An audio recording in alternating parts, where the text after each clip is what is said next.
Dalam menjalankan kehidupan sehari-hari, manusia itu tidak pernah terlepas dari yang namanya alam dan lingkungan sekitarnya.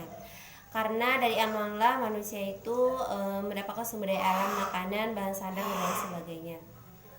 Namun, apakah alam itu selamanya begitu murah kepada manusia, ataukah setelah terus-menerus dieksploitasi dan dieksploitasi sumber daya alam tidak akan habis?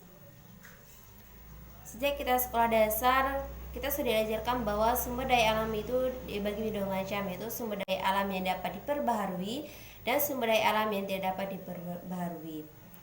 Karena adanya sumber daya alam yang tidak dapat diperbaharui, maka sumber daya alam ini akan kelamaan akan habis dieksplorasi secara besar-besaran, maka nanti akan menyebabkan satu masalah yang dimana masalahnya itu seperti generasi selanjutnya itu tidak dapat menikmatinya.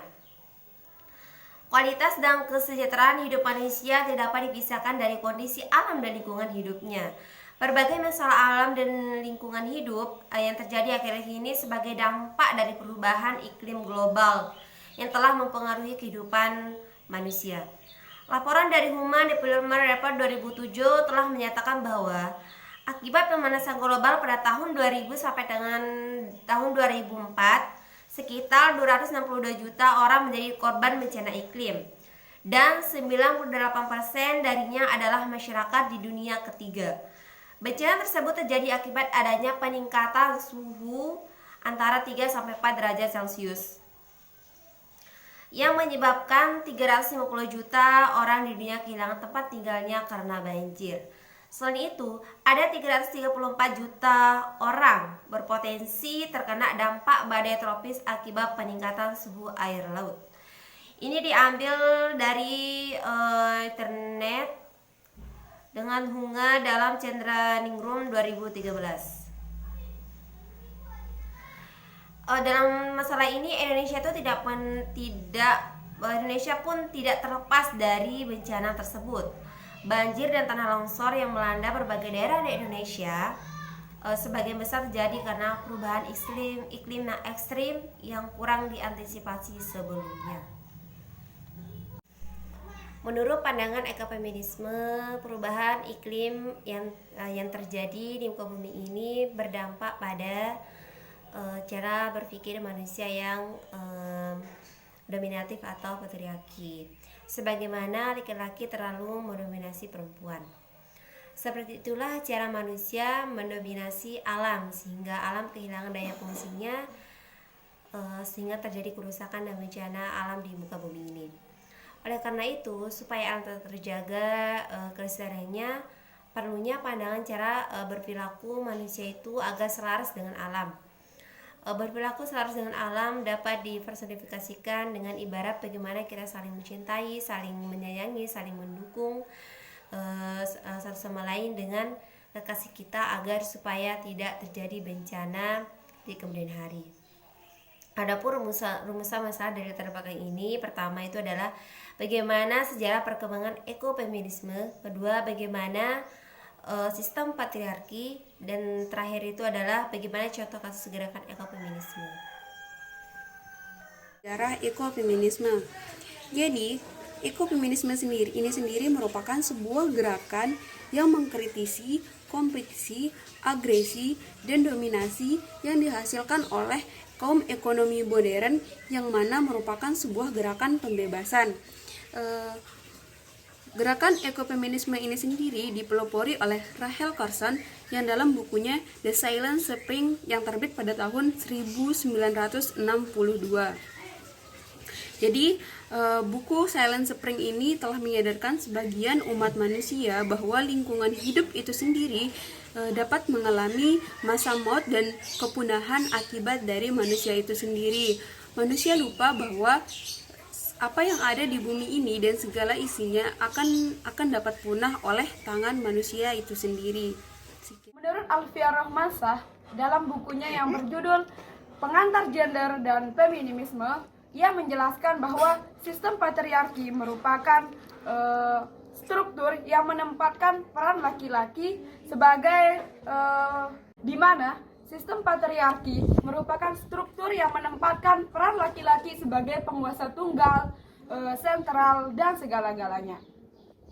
Terus, seperti yang kita ketahui bersama bahwa laki-laki memiliki peran sebagai kontrol utama dalam masyarakat, berbeda dengan perempuan yang hanya memiliki sedikit pengaruh dalam ranah umum, misalnya di dalam bidang politik, sosial, ekonomi, dan psikologi.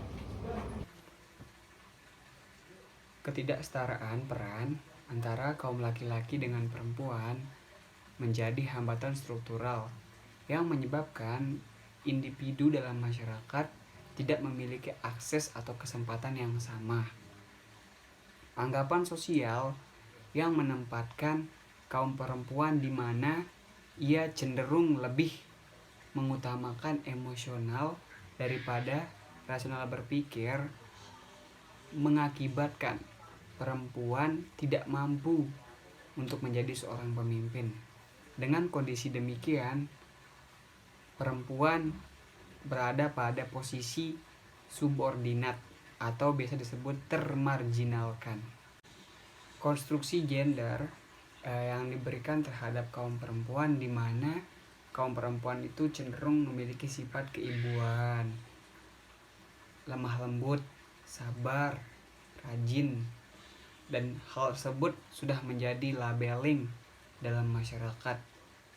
Realitasnya, dengan keadaan seperti itu, terkadang perempuan dinilai lebih lemah daripada laki-laki, sehingga perempuan cenderung terdiskriminasi dari kaum laki-laki.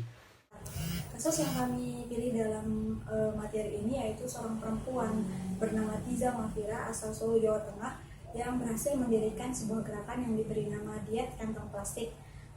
Jadi tujuan dari gerakan tersebut adalah mengurangi penggunaan kantong plastik yang semakin hari semakin merusak lingkungan. Gerakan tersebut diawali oleh kegelisahannya di mana tempat tinggalnya sudah sangat tercemar oleh kantong plastik. Jadi Tiza merasa bahwa harus ada gerakan untuk menyelamatkan lingkungan ini agar tidak semakin tercemar. Tiza Mafira bersama teman-temannya berhasil membuat sebuah petisi yang meminta para pengepul untuk tidak memberikan plastik secara cuma-cuma baik kepada pedagang ataupun para pembeli, karena itu akan membuat mereka semakin mudah untuk membuang plastik karena mereka mendapatkan itu dengan cuma-cuma atau dengan harga yang sangat terjangkau. Jadi semakin membuat mereka mudah untuk membuang dan merusak lingkungan tersebut gitu. Dalam menjalankan gerakan tersebut, Tiza Mafira seringkali mendapat kecaman dari pihak-pihak yang merasa dirugikan dari adanya petisi tersebut. Namun itu tidak menghalangi niatnya untuk terus menjaga dan melestarikan lingkungan. Salah satunya melakukan sebuah aksi demonstrasi di mana mereka menggunakan sebuah topeng yang menggunakan berbahan dasar non plastik untuk mengkampanyekan bahwa plastik itu sangat berbahaya, bukan hanya bagi manusia yang secara tidak langsung bahwa plastik itu memiliki atau mengandung bahan kimia berbahaya, tapi juga berbahaya untuk lingkungan karena membutuhkan waktu bertahun-tahun untuk bisa terurai di dalam tanah, sehingga itu akan membuat tanah itu semakin tercemar. Tiza Mafira berharap bahwa pemerintah ikut serta untuk mendukung gerakan-gerakan serupa untuk lebih banyak orang yang peduli terhadap lingkungan sekitarnya, termasuk tentang diet kantong plastik atau mengurangi penggunaan kantong plastik demi kelestarian lingkungan. Sebanyak 27 Pemda di Indonesia diajak untuk menggalakkan diet kantong plastik yang digagas oleh Tiza. Seruannya ini disambut baik oleh pebisnis dan retail modern dan diterapkan pada tahun 2016. Menurut Tiza, kantong plastik yang masih gratis merupakan salah satu faktor penyumbang terbesar masih banyaknya timbunan sampah plastik. Pada tahun 2016, Tiza ikut mendorong kebijakan sampah plastik berbayar yang diterapkan oleh pemerintah. Meski nominalnya rendah, namun hal ini memiliki efek psikologis yang signifikan. Buktinya, adanya penurunan sampah plastik sebanyak 55% saat uji coba selama 6 bulan. Pada saat ini saya akan menganalisis terkait dengan ekonomi asasnya itu adalah gerakan diet kantong plastik yang dilaksanakan yang didirikan oleh Tiza Mafira. Pada dasarnya, menurut pandangan ekonomisme, alam itu sama seperti perempuan, sama dengan perempuan, yang dimana alam itu tempat tumbuh kembang dan lahirnya makhluk hidup. Itu juga dengan wanita yang pada dasarnya suka akan kasih sayang, kedamaian dan keasrian. Alam juga selalu memberikan kebutuhan, selalu memberikan yang terbaik bagi makhluk hidup yang ada di muka bumi ini tanpa pamrih, seperti kasih sayang orang tua kepada anaknya. Pada kasus ini Tiza Mafira sebagai seorang perempuan yang sudah memiliki keluarga, tapi Tiza Mafira tetap peduli terhadap lingkungannya. Sebagaimana kita tahu bahwa Tiza Mafira mendirikan organisasi gerakan kantong plastik yang berskala nasional. Yang dimana kita tahu di sini bahwa Tiza Mafira walaupun seorang perempuan yang memiliki aktivitas yang sibuk sebagai perempuan, yang memiliki pekerjaan sebagai staf presidenan, jurnalis, dan tentunya juga sebagai orang tua, tapi tetap konsisten untuk peduli dan menjaga kelestarian lingkungannya. Pada kenyataannya dari kasus Tiza Mafira ini kita ketahui bahwa menurut pandangan ekofeminisme merupakan bentuk perlawanan dari kaum feminisme terhadap kaum maskulinis, yang dimana pada kenyataannya masyarakat awam didominasi oleh kaum maskulinis yang pada kenyataannya tidak peduli atau lebih mementingkan urusan ekonominya daripada lebih mementingkan keuntungan daripada lingkungannya. Jadi contoh pada saat ini minim sekali kita lihat bahwa ada aturan yang diterbitkan atau dikeluarkan oleh pemerintah terhadap bagaimana bentuk sanksi terhadap lingkungan itu, bagaimana aturan itu dipertegas agar